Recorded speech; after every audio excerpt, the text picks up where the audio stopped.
नमस्कार दोस्तों, कैसे हैं आप सभी। मैं अच्छा हूं और उम्मीद करता हूं कि आप सभी अच्छे होंगे और अपनी तैयारी को मजबूत बनाए रखे होंगे, अपनी परीक्षा की तैयारी में भरपूर मेहनत कर रहे होंगे। तो आज आइए दोस्तों, यूनिट 6 गणित का अच्छा 10 यूनिट 6 को हम पढ़ रहे थे, जिसका नाम था त्रिभुज।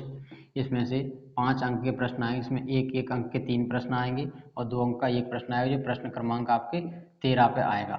ठीक है दोस्तों, इस सीरीज में मैंने 5 प्रश्न पहले आपको बता दिए थे, जिसमें मैंने थेल्स प्रमेय के बारे में बताया था और समरूप त्रिभुज के बारे में बताया था। तो आ जाइए, आज हम एक नई प्रमेय पढ़ेंगे जिसका नाम है पाइथागोरस प्रमेय। पाइथागोरस प्रमेय बहुत ही फेमस प्रमेय है। ये आपको जब तक आप पढ़ते रहेंगे गणित, तब तक आपको कहीं ना कहीं इसका उपयोग मिलता रहेगा और इसे आप समझते रहेंगे और प्रयोग करते रहेंगे। तो देखिए दोस्तों, क्या होती है पाइथागोरस प्रमेय। हमारे एक बहुत ही महान गणितज्ञ हुए थे जिनका नाम था पाइथागोरस। उन्होंने एक प्रमेय दी थी, किसके बारे में? पाइथागोरस किससे संबंधित है, ये ऑब्जेक्टिव में पूछा जा सकता है। तो समकोण त्रिभुज से, समकोण त्रिभुज से संबंधित है। पाइथागोरस प्रमेय किस त्रिभुज से संबंधित है? समकोण त्रिभुज से। दोस्तों, तो ये प्रश्न में पूछा जा सकता है, ऑब्जेक्टिव टाइप एक अंक के क्वेश्चन या एक शब्द वाले क्वेश्चन में पूछा जा सकता है। तो इसका कथन होता है सबसे पहले। कथन क्या है पाइथागोरस प्रमेय का? कथन: किसी समकोण त्रिभुज में, समकोण त्रिभुज में, त्रिभुज लिख सकते हैं या ऐसे चित्र बना सकते हैं। त्रिभुज, किसी समकोण त्रिभुज में कर्ण का वर्ग, कर्ण जो भुजा होती है, एक भुजा को कर्ण बोलते हैं, कर्ण का वर्ग शेष दो भुजाओं, शेष दो भुजाओं, इन शेष दो भुजाओं को क्या और बोल सकते हैं? समकोण बनाने वाली भुजाओं, समकोण बनाने वाली भुजाओं, इतना ही लिख सकते हैं या कोष्टक में ये भी लिख सकते हैं, समकोण बनाने वाली भुजाओं के वर्गों के योगफल, वर्गों के योगफल के बराबर होता है, के बराबर होता है। कैसे? त्रिभुज ए बी सी एक समकोण त्रिभुज है, तब कोई त्रिभुज दिया गया ए बी सी एक समकोण त्रिभुज, समकोण त्रिभुज में दो भुजाएं ऐसे लंबवत होंगी, तभी तो ये समकोण बनेगा या 90 डिग्री। ए बी सी ये एक त्रिभुज है, तो कर्ण कौन सा हो गया? समकोण के सामने वाली भुजा हो गई कर्ण, ये सबसे लंबी वाली भुजा ये कर्ण है। तो कर्ण का वर्ग बराबर आधार का वर्ग लंब का वर्ग, तो लंब पहले लिख लीजिए, आधार पहले लिख लीजिए। लंब का वर्ग प्लस आधार भुजा का वर्ग, लंब भुजा का वर्ग प्लस आधार भुजा का। कर्ण को किससे व्यक्त किया गया? तो ए सी से, तो इसको ए सी का वर्ग लिख सकते हैं, बराबर लंब को किससे दिखाया गया? ए बी से, तो ए बी का वर्ग प्लस आधार को किससे दिखाया गया? ये आधार है नीचे वाला, तो बी सी का वर्ग। इसको कोष्टक में बंद, बॉक्स में बंद कर दिए। ये है आपका कथन। तो देखिए दोस्तों, कथन क्या है पाइथागोरस प्रमेय का? किसी समकोण त्रिभुज में, मतलब पाइथागोरस प्रमेय कौन से त्रिभुज पर लगती है दोस्तों? समकोण त्रिभुज में, मतलब त्रिभुज समकोण होना चाहिए, मतलब उसमें एक कोण 90 डिग्री का होना चाहिए, तभी समकोण त्रिभुज कहलाएगा और उसी में पाइथागोरस प्रमेय का नियम लगता है। पाइथागोरस प्रमेय लग दी। किसी समकोण त्रिभुज में कर्ण का वर्ग, कर्ण ये हो गई सबसे लंबी वाली भुजा, मतलब समकोण के सामने वाली भुजा बोल लो, चाहे इसको सबसे लंबी वाली भुजा बोल लो, ये कर्ण होती है। शेष दो भुजाएं, एक आधार होती है ये नीचे वाली, ये खड़ी भुजा ये लंब होती है। ठीक, तो शेष दो भुजाओं, चाहे इनको इतना बंद रखो तो इतना बोल सकते हो, किसी समकोण त्रिभुज में कर्ण का वर्ग, कर्ण का वर्ग लगा दिए, चाहे इसको भाषा में लिख सकते हैं कर्ण का वर्ग, ऐसे लिख सकते हो। ठीक, एक ही बात है। शेष दो भुजाओं के वर्गों के योगफल के बराबर है या होता है, होता है। यह है समकोण त्रिभुज की पाइथागोरस प्रमेय। तो पूरा भी लिख सकते हो, किसी समकोण त्रिभुज में कर्ण का वर्ग या कर्ण का वर्ग लगा दो, शेष दो भुजाओं, कौन सी भुजाओं? समकोण बनाने वाली भुजाओं के वर्गों के योगफल के बराबर होता है। तो देखिए, कर्ण का वर्ग मतलब ए सी का वर्ग, शेष दो भुजाओं ए बी का वर्ग प्लस बी सी का वर्ग, इन दोनों भुजाओं, ये शेष दो भुजाएं बची, इनके वर्गों के योगफल के बराबर है किसका मान? कर्ण के वर्ग का मान। ये हो गई पाइथागोरस प्रमेय। देख लीजिए दोस्तों, अब आगे बढ़ते हैं और अगला क्वेश्चन करते हैं। देखिए दोस्तों, अगला प्रश्न है एक आपके लिए, पाइथागोरस प्रमेय पर बेस्ड प्रश्न है। ये 6.5 का प्रश्न क्रमांक आपका 10 है। प्रश्नावली 6.5 का प्रश्न क्रमांक 10 है, जिसे आज की सीरीज का दूसरा प्रश्न कहेंगे हम। क्या है? 18 मीटर ऊंचे एक ऊर्ध्वाधर खंबे के ऊपरी सिरे से एक तार का एक सिरा जुड़ा हुआ है। मान लीजिए 18 मीटर ऊंचा एक ऊर्ध्वाधर खंबा है, ये खंबा गड़ा हुआ है, 18 मीटर ऊंचा है। कितना है? 18 मीटर ऊंचा एक खंबा गड़ा हुआ है। ऊपरी सिरे से एक तार का एक सिरा जुड़ा हुआ है, यहाँ से एक तार बांध दिया, तथा तार का दूसरा सिरा एक खूंटे से जुड़ा है। एक खूंटा यहाँ जमीन, ये जमीन में खंभा गड़ा है, ऐसे इधर कहीं खूंटा गड़ा होगा। ये तार बांध दिया। कितना है तार की लंबाई?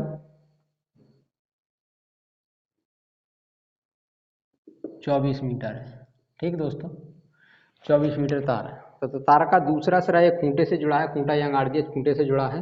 खंबे के आधार से खूंटे की कितनी दूरी पर गाड़ा जाए, ये बोल रहा है कि खंबे का आधार यहाँ से इस खूंटे को कितनी दूरी पर गाड़ा जाए ताकि ये तार तना रहे, मतलब ऐसे स्ट्रेट तना रहे। तो तना रहे मतलब यहाँ खूंटा इस जगह पर गाड़ दिया, ये जमीन है, ये खंबा गड़ा हुआ है। तो ये बोल रहा है यहाँ से इसकी दूरी क्या है, मतलब कितनी दूरी पर खूंटे को गाड़ा जाए। यहाँ खूंटा गाड़ा है तो ये दूरी बता रहा है कितनी दूरी पर गाड़े जिसके तार तना रहे। तो तार को ऐसे तान के यहाँ खूंटा गाड़ा इस पर बांध देंगे तो तना रहेगा तार। तो अब ये इससे कितनी दूरी पर है ये पूछ रहा है दोस्तों। तो 18 मीटर ऊंचे एक ऊर्ध्वाधर खंबे के ऊपरी सिरे से एक तार को बांधा गया, ठीक, तार के एक सिरे को, तथा तार का दूसरा सिरा ये वाला एक खूंटे से जुड़ा है, ये खूंटे में बंधा है पहले से, और खूंटे को यहाँ इससे कितनी दूरी पर गाड़े यहाँ जिससे कि ये तार एकदम ऐसा तना रहे। तो यहाँ खूंटा गाड़ दिया अपने, तार तन गया इधर तो ये खूंटा गाड़ दिया। तो ये पूछ रहा है इससे कितनी दूरी पर गाड़े खूंटा, तो ये कितनी दूरी हो गई। तो ये हमको एक समकोण त्रिभुज दिख रहा है दोस्तों, यहाँ समकोण बन रहा है, ठीक, क्योंकि खंबा सीधा खड़ा होगा, ये जमीन है तो ये सीधा ये 90 डिग्री का कोण बन रहा है। इसको क्या बोलेंगे? समकोण त्रिभुज। तो इसमें कौन सी प्रमेय लग जाएगी दोस्तों? पाइथागोरस प्रमेय। तो आसानी से हो जाएगा बहुत। तो माना तार की लंबाई ए बी, माना तार की लंबाई ये तार है, इसको कुछ भी मान लो, ए सी मान लो चाहे ए बी मान लो, ये त्रिभुज को नाम दे दिया ए सी। तो तार की लंबाई क्या हो गई? ए सी, जो कितनी दी गई? 24 है, बराबर 24 सेंटीमीटर है, मीटर है। अभी लंबाई मत दो, नाम दे दो ए सी, तथा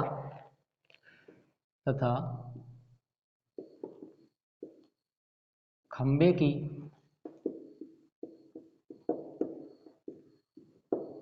की ऊंचाई, ये क्या मान लिया अपन ने? ए बी, ठीक, तथा खंबे से या खंबे के आधार से, यहाँ से खंबे के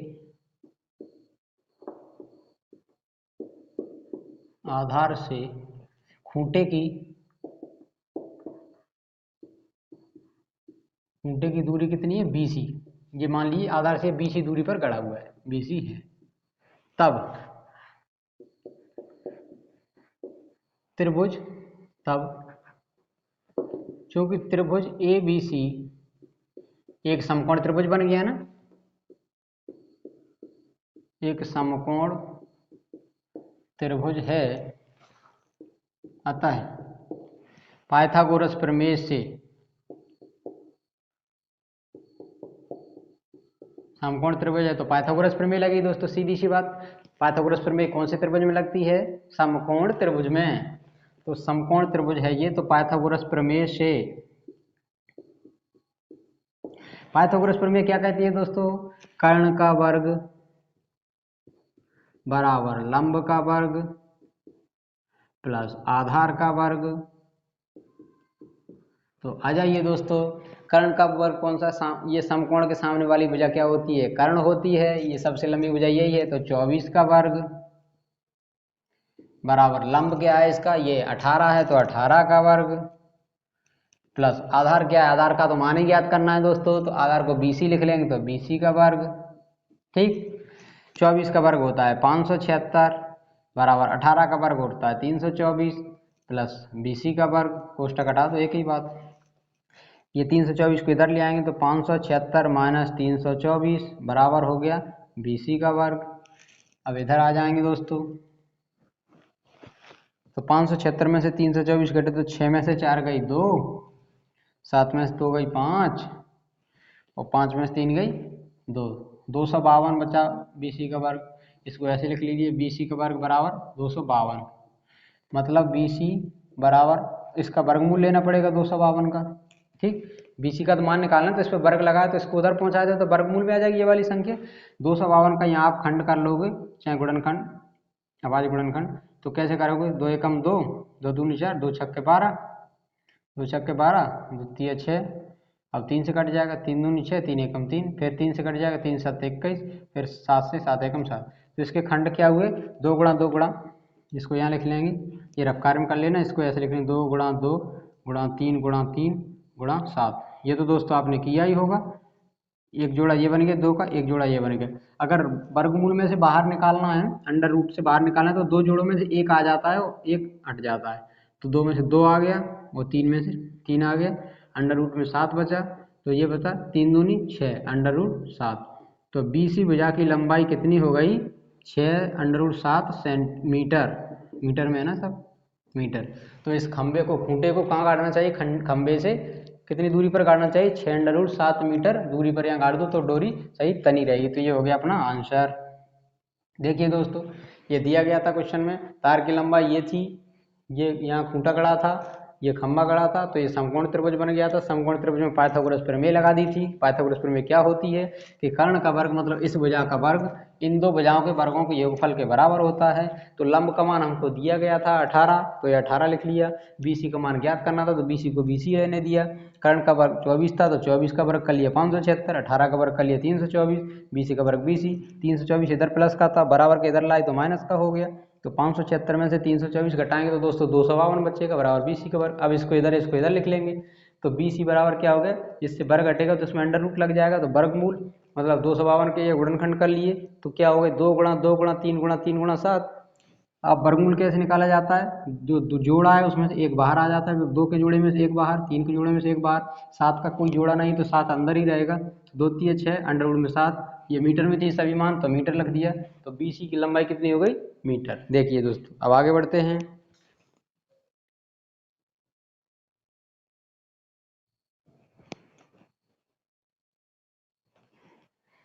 देखिए दोस्तों, इससे पहले वाला जो प्रश्न था वैसा ही सेम प्रश्न है, लेकिन ये भी पूछा जा सकता है परीक्षा में, पूरी संभावना है। आपकी प्रश्नावली 6.5 का 9वां प्रश्न है और आज की सीरीज का अपना ये तीसरा प्रश्न है। 10 मीटर लंबी एक सीढ़ी, मतलब नसैनी जिसे बोलते हैं दोस्तों अपनी गांव की भाषा में, नसैनी सीढ़ी वही है। 10 मीटर लंबी एक सीढ़ी एक दीवार पर टिकाने पर, मान लीजिए एक दीवार बनी हुई है, ठीक, 8 मीटर ऊंची स्थित एक खिड़की, यहाँ कोई खिड़की लगी है, ये सीढ़ी में टिका दी, कितनी, 10 मीटर की। तो 8 मीटर, दीवार की 8 मीटर ऊंचाई, यहाँ से यहाँ तक की दूरी कितनी होगी, 8 मीटर। यहाँ खिड़की है, ये कोई यहाँ खिड़की है, तो यहाँ तक पहुँच रही है, सीढ़ी ऐसे टिकाई है, ठीक। अब इस ऊपर की दीवार को मिटा दीजिए, यहाँ तक है अपना त्रिभुज। 10 मीटर लंबी एक सीढ़ी, 10 मीटर लंबी एक सीढ़ी नसैनी ऐसे दीवार से टिका देंगे, ये दीवार है, ऐसे नसैनी टिकाएंगे तो खिड़की तक पहुंच रही है। तो खिड़की की ऊंचाई कितनी है, 8 मीटर ऊंचाई पर स्थित एक खिड़की तक पहुंचती है। ये दीवार है, इसमें यहाँ खिड़की लगी हुई है, जिसकी दूरी जमीन से कितनी है, 8 मीटर। खिड़की एक पहुंचती है, तो दीवार के आधार से सीढ़ी के निचले, दीवार का आधार ये हो गया, यहाँ से सीढ़ी का निचला सिरा ये हो गया, ये दूरी ज्ञात करना है दोस्तों, ठीक, ये वाली। तो ये बन गया समकोण त्रिभुज, ठीक। इस त्रिभुज को नाम अपन दे देंगे ABC। तो माना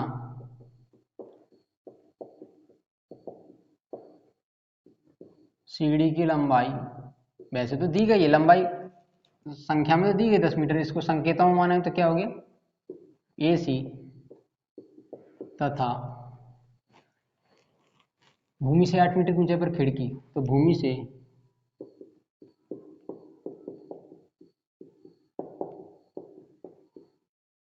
खिड़की की ऊंचाई, जहाँ तक खिड़की लगी है वहाँ तक की ऊंचाई भूमि से कितनी है, AB है, तथा दीवार से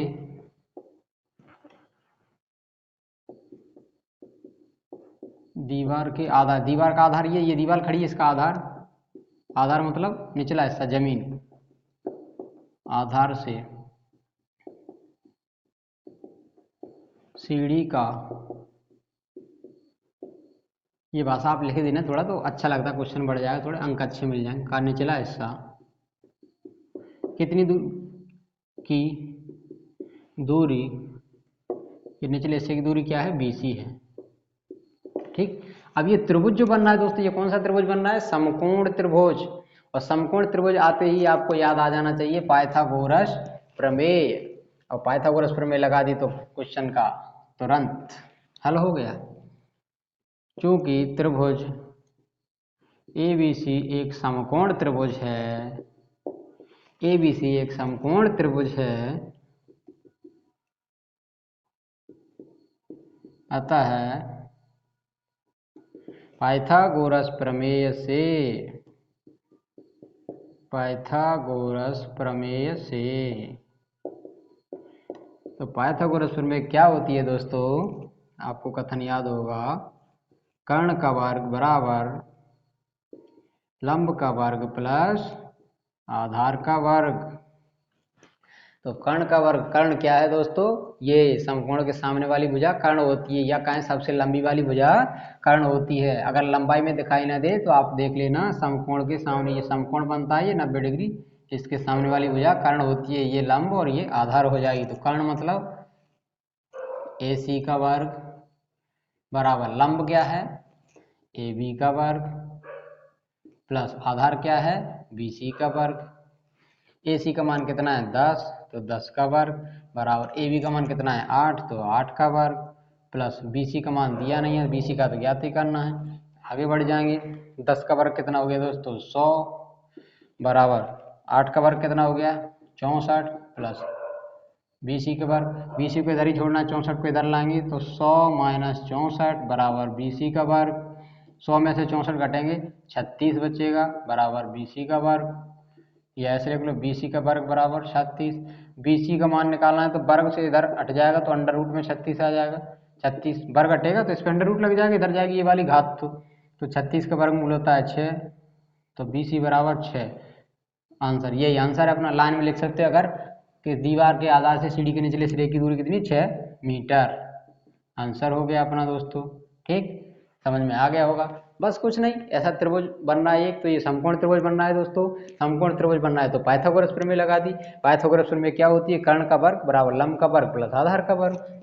कर्ण की जगह कर्ण का मान रख दिया, लंब की जगह लंब का मान रख दिया, ये 8 मीटर। आधार का मान था नहीं ज्ञात करना, तो आधार की जगह आधार BC लिखने दिया। बाकी सब कैलकुलेशन है। 100 का 10 का वर्ग 100 हो गया, 8 का वर्ग 64 हो गया, BC स्क्वायर 64 को इधर लाए तो 100 में से 64 घटाए तो 36 हो गया बराबर BC स्क्वायर। BC को इधर लिख लिया 36, BC पे स्क्वायर है तो ये स्क्वायर हटेगा तो सामने वाली बराबर को उधर वाली भुजा पे वर्गमूल लगेगा। वर्गमूल लगे तो 36 का वर्गमूल हम सभी जानते हैं 6 होता है। यही आपका मान था, ये हो गया आंसर। ठीक है दोस्तों, आगे बढ़ते हैं।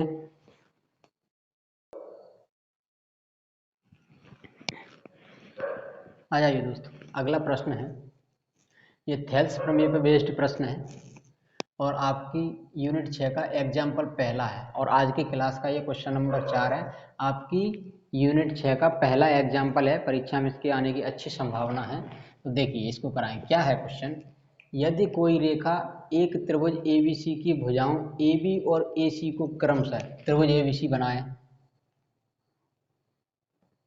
ये त्रिभुज ABC बना लिया ABC। यदि कोई रेखा एक त्रिभुज ABC बना ली की भुजाओं AB और AC, AB भुजा ये और AC ये, को क्रमशः D और E पर प्रतिच्छेद करे। इस बिंदु को D मान लिए, इसको E मान लिए। यदि कोई रेखा कौन सी हो गई, तो D और E पर प्रतिच्छेद करने वाली ये रेखा हो गई। जो कोई रेखा की बात कर रहे हैं वो ये हो गई, कोई रेखा D और E पर प्रतिच्छेद करे तथा भुजा BC के समांतर हो। तो BC के समांतर तो क्या हो गया, DE जो है वो समांतर किसके है, BC की। जो DE है वो किसके समांतर है, BC। आप इस भाषा के अनुसार चित्र बना लेना और उसमें आगे ये समांतर रेखा खींच लेना। समांतर हो तो सिद्ध कीजिए कि AD बटे AB मतलब AD बटे AB पूरा बराबर किसको होगा, AE बटे AC पूरे की।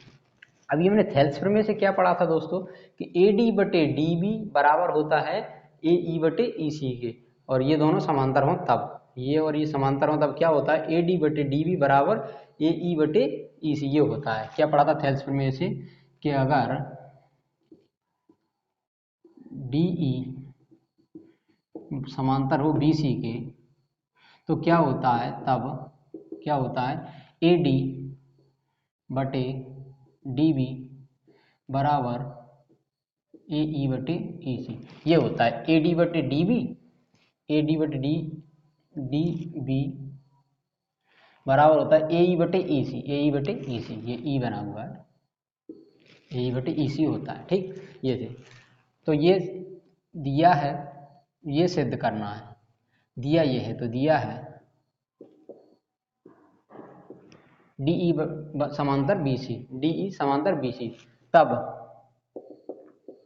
त्रिभुज ए बी सी में थेल्स प्रमेय से, थेल्स प्रमेय से, थेल्स प्रमेय क्या लगेगी, थेल्स प्रमेय कैसे लगेगी, ए डी बटे डी बी बराबर क्या हो जाएगा ए ई बटे ई सी। ये होती है थेल्स प्रमेय, ए डी बटे डी बी बराबर ए ई बटे ई सी, ये होती है। तो इसको दोस्तों हम अपनी सुविधा के अनुसार पलट सकते हैं, अंश को हर और अंश दोनों पक्षों में तो पलट सकते हैं। डी बी बटे ए डी लिख सकते हैं इसको, इसको क्या लिख सकते हैं ई सी बटे ए ई लिख सकते हैं। ठीक, ऐसा लिख सकते हैं। अब दोनों पक्षों में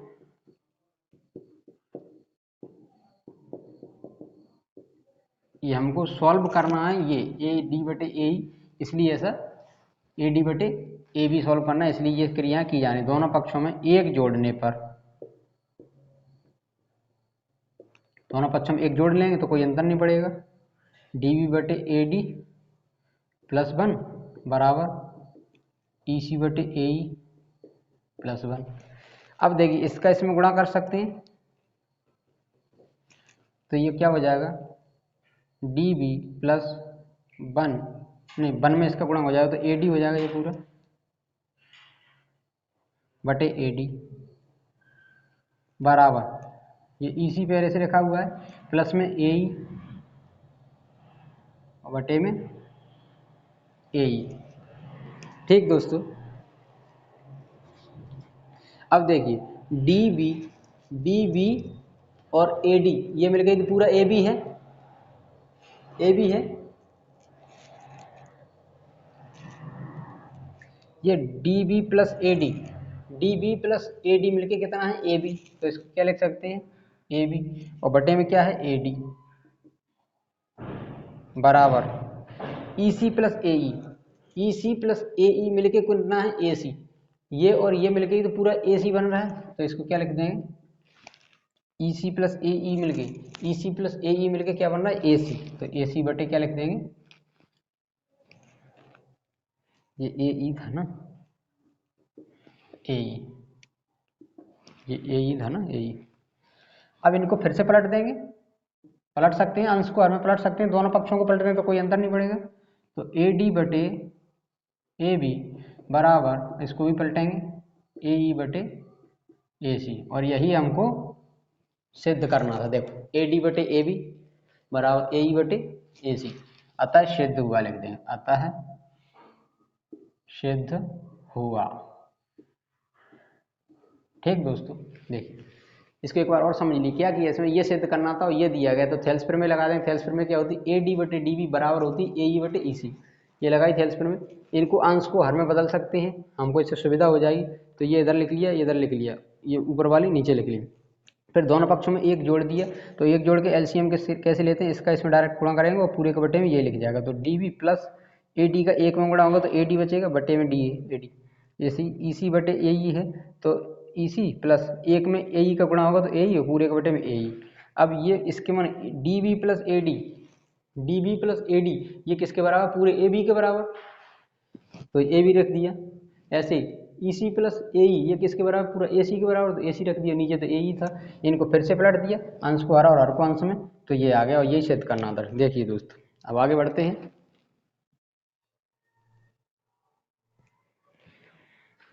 आ जाइए दोस्तों, अगला प्रश्न है आकृति एक दी गई है, इसमें PS/SQ बराबर PT/TR है तथा कोण PST बराबर कोण PRQ है। ठीक, तो सिद्ध करना है कि त्रिभुज PQR एक समद्विबाहु त्रिभुज है।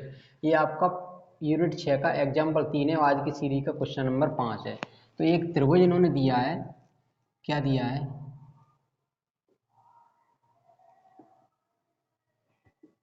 PQR। ठीक, इसमें इन्होंने दिया है कि PS/SQ, तो ये आकृति है PQR ST, ये ST एक रेखा है। PS/SQ बराबर, तो दिया है, क्या दिया है, PS/SQ बराबर PT/TR, ये दिया है। मतलब इस भुजा बटे ये बराबर ये बटे ये, तो ये क्या दिख रहा है दोस्तों, और कोण PST बराबर कोण, तो कोण PST ये कोण है, ये वाला, ये इस कोण के बराबर है, PRQ इसके बराबर है,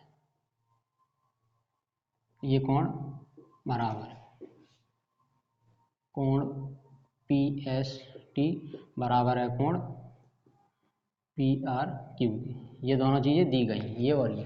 तो यहाँ से क्या होता है कि अगर ये भुजा इसके समांतर हो तो इनका और इनका अनुपात बराबर होता है, ये होती है थेल्स प्रमेय। तो थेल्स प्रमेय का विलोम लगा देंगे, पता है,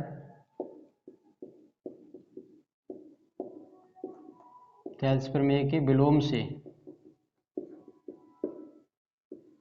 थेल्स प्रमेय के विलोम से कैसे लगा देंगे, PS/SQ जो दी गई है बराबर PT/TR है, तो थेल्स प्रमेय के विलोम से क्या लगा देंगे, ST समांतर होगा किसके, QR के। देखिए दोस्तों, ये बटे ये बराबर है ये बटे ये, तो ये ST भुजा QR के समांतर होगी, ये थेल्स प्रमेय का विलोम हो गया। थेल्स प्रमेय क्या कहती है कि अगर ये भुजा इसके समांतर है तो इनका अनुपात बराबर होगा इसके और इसके अनुपात के। तो अनुपात पहले दे दिया गया, इसका अनुपात बराबर दे दिया गया इसके अनुपात के, तो ये इसके समांतर होगी, तो ST समांतर अपन ने लिख लिया QR, ये थेल्स प्रमेय का विलोम लगा दिया हमने। और ये समांतर हो गए अगर, तो ये कैसी कंडीशन बन रही है, ये एक रेखा ये जा रही है, ये मान लीजिए ST जा रही है, ST है, और ये नीचे जा रहा है, ये कौन सी, QR है, और ये कौन सी है, PQ। तो ये कोण बने या ये कोण बने, ये कोण दोनों संगत कोण हो जाएंगे, संगत कोण आपने पढ़े होंगे या आगे पढ़ोगे, तो ये कोण दोनों बराबर हो जाएंगे। तो कौन से कोण बराबर होगा, कोण PST बराबर हो जाएगा कोण PQR। ये कौन से कोण हैं, संगत कोण हैं, और संगत कोण हमेशा बराबर होते हैं, क्योंकि ये भुजा इसके समांतर है, तो इस ऐसे तिरछी रेखा ये हुई, तो इसके यहाँ ये कोण है, ये इसके बराबर ही होगा, ये वाला कोण इस कोण के बराबर होगा। ठीक दोस्तों, तो ये संगत कोण है, और अपन को दिया है क्या, ये वाला कोण दिया गया, कौन सा, कोण PST बराबर कोण PRQ दिया गया, कौन सा दिया गया, PST और PRQ ये बराबर दिए गए हैं। तो PST इसके भी बराबर है, इसके भी बराबर, इसको अगर समीकरण 1 मान लें और इसको समीकरण 2 मान लें, तो समीकरण 1 व 2 से PST बराबर PQR है और PST बराबर PRQ है, तो PRQ और PQR बराबर हो जाएंगे, इससे ये LHS बराबर है ना, PST तो ये भी बराबर हो जाएंगे। तो कोण समीकरण 1 और 2 से क्या हो जाएगा, कोण PQR बराबर हो जाएगा कोण PRQ, ये दोनों कोण बराबर हो गए, PQR PRQ, मतलब ये कोण और ये कोण बराबर हो गए, PQR और PRQ, देखो PRQ ये वाला कोण और PQR ये दोनों बराबर हो गए, और दोनों कोण अगर बराबर होते हैं तो बराबर कोणों के सामने वाली भुजाएं आपस में बराबर होती हैं, अतः यह एक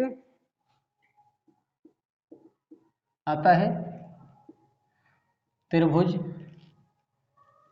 पी क्यू आर में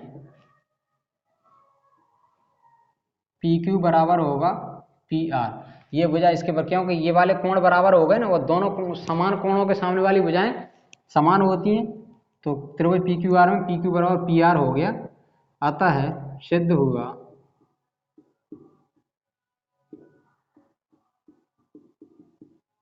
क्या सिद्ध हुआ कि पी क्यू आर दो भुजाएं बराबर हैं तो समद्विबाहु हो गया, ये एक समद्विबाहु त्रिभुज है, त्रिभुज है।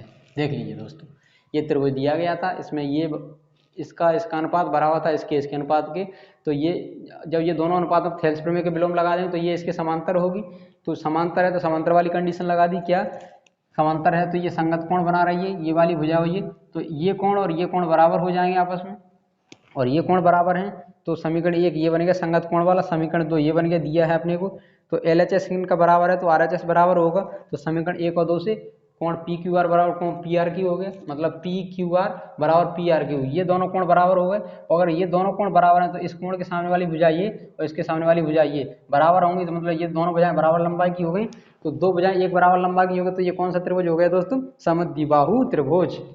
तो आज की क्लास में आपको दोस्तों इतना ही, और आपको समझ में आ रहा होगा धीरे धीरे, मुझे उम्मीद है। नहीं आ रहा हो तो वीडियो को दोबारा देख सकते हैं और कमेंट में अपने भाव व्यक्त कर सकते हैं, और जहाँ तक संभव है मुझे कि आपको इतने आसान तरीके से बताया जा रहा है कि समझ में आ ही रहा होगा, पर अगर साल में आपने थोड़ा बहुत पढ़ा होगा तो जरूर आ रहा होगा।